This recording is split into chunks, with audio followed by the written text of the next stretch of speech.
लाडक्या बहिणींना फडणवीस सरकारचा दिलासा आहे। लाडकी बहीण KYCला मुदतवाढ मिळते। 30 एप्रिलपर्यंत मुदतवाढ दिली आहे। मंत्री अदिती तटकरे यांनी या संदर्भात माहिती दिली आहे। की KYC करत असताना काहींनी चुकीचे ऑप्शन निवडले, काहींनी KYC भरून सुद्धा त्यांना काही तांत्रिक बाबींमुळे त्याच्यामध्ये लाभ हा मिळत नव्हता। त्यात काही चुकीचे KYCच्या फॉर्ममध्ये ऑप्शन त्यांनी निवडले गेल्यामुळे त्यांना पुन्हा एकदा 31 मार्चपर्यंतची मुदत देण्यात आली। ती मुदत ही आता या महिन्याच्या कालावधीपर्यंत आम्ही वाढवत आहोत। म्हणजे 30 एप्रिलपर्यंत ती मुदत ही राज्याचे मुख्यमंत्री देवेंद्र फडणवीस साहेब, उपमुख्यमंत्री शिंदे साहेब आणि उपमुख्यमंत्री सुनेत्रा काकींच्या सूचनेनुसार ती वाढवण्यात येते। बारामती पोटनिवडणुकीमध्ये आम्ही उमेदवार देणार नाही। राष्ट्रवादी शरदचंद्र पवार पक्षानं या संदर्भात आता निश्चित केलंय। शशिकांत शिंदेंचं हे विधान आहे। राहुरी संदर्भात आम्ही चर्चा करून निर्णय घेऊ असं देखील ते म्हणतात। विलिनीकरणासंदर्भात पुढे कोणतीही चर्चा नाही असंही शशिकांत शिंदेंची स्पष्टोक्ती आहे। खरं म्हटलं तर राष्ट्रवादी शरद पवार पक्षाच्या वतीने कुठल्याही प्रकारचा आम्ही उमेदवार देणार नाही। तिथे आम्ही बिनविरोध करण्यासाठी प्रयत्न करू, हीच खरी अजितदादांना श्रद्धांजली असेल।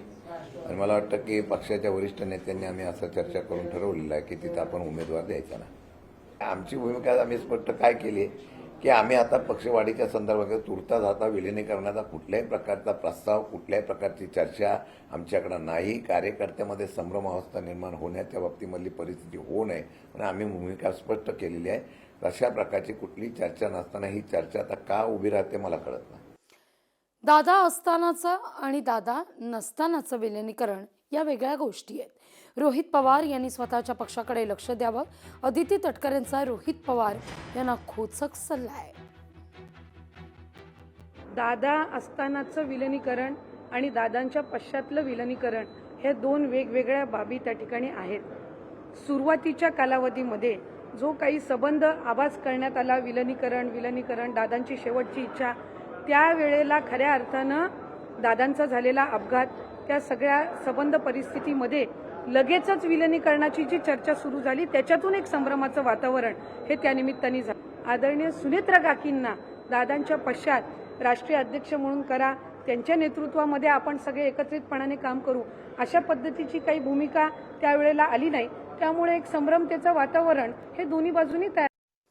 श्रीरामपूरमध्ये 4000 एकर जमीन घोटाळा हा झाला असा आरोप निलेश लंकेंचा आहे। JR2 होल्डिंग ग्रुप कंपनीच्या माध्यमातून हा घोटाळा झाला असा आरोप खासदार निलेश लंके यांनी केलेला आहे आणि विखे पाटलांवर जोरदार हल्लाबोल ते करतायत। आता या सगळ्या मुद्द्यावर प्रतिक्रिया सुद्धा उमटते आहे। शेती महामंडळाची जागा आहे, त्या जागेमध्ये ZR2 होल्डिंग ग्रुप या कंपनीने 4000 एकर जागेची मागणी केली। ती जागा मागणी केल्यानंतर त्यावर एक कमिटी बसवण्यात आली। त्या कमिटीमध्ये महसूल मंत्री बावनकुळे, तुमचे उद्योगमंत्री उदय सामंत आणि पंकजाताई मुंडे या समिती स्थापन केली का जागा देण्याच्या बाबत। पण सगळ्यात महत्त्वाचं ZR2 होल्डिंग जी कंपनी, ती कंपनीच बोगस। यामध्ये या सगळ्या कंपन्या जर जेमी वल्सन ज्या ठिकाणी आहे त्या ठिकाणी बऱ्याच ठिकाणी अजितराव ढोकणे म्हणून त्यांची जाव आहे विखे पाटलांची, काही ठिकाणी त्यांची मुलगी, काही ठिकाणी त्यांच्या संस्थेमध्ये काम करणारे कलापुरे नावाचा एक ग्रस्त आहे। तर ह्या सगळ्या प्रकरणामध्ये इन्व्हॉल्वमेंट अहिल्यानगर जिल्ह्याचे पालकमंत्री म्हणून राधाकृष्ण विखे यांचा यामध्ये इन्व्हॉल्वमेंट आहे सगळ्या ठिकाणी। खासदार निलेश लंके जे आहेत शरद पवार गटाचे, त्यांचं म्हणणं आहे की 4000 एकर जमिनीचा घोटाळा आहे तो तुम्ही केलेला आहे। तो संपलेला आहे तो विषय। आता काय त्याला शेळ्या कडेला उतारण्याचं काम येते, बाकी काही नाही आहे। सध्या तरी कुठला भ्रष्टाचार झाला नाही आहे। ही जमीन शेती महामंडळाची आहे, पण कृषी पूरक उद्योगांना देणे,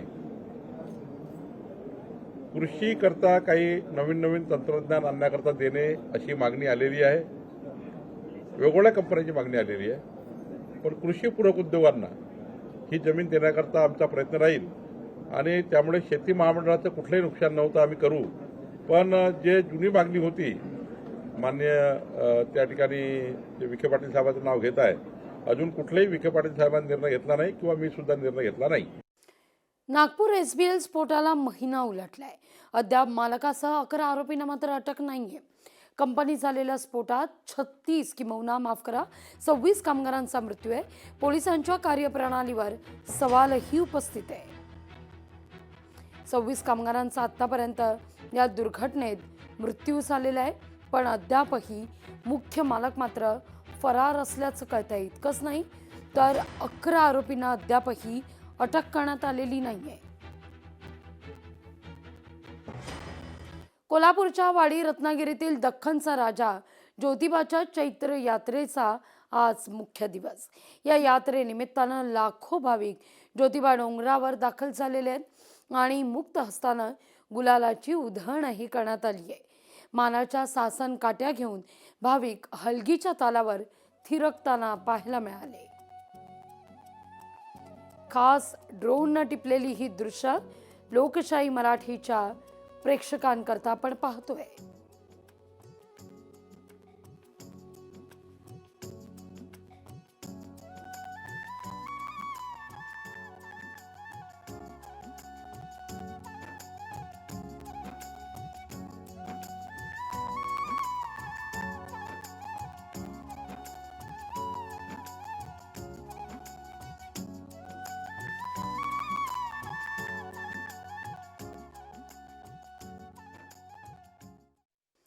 आता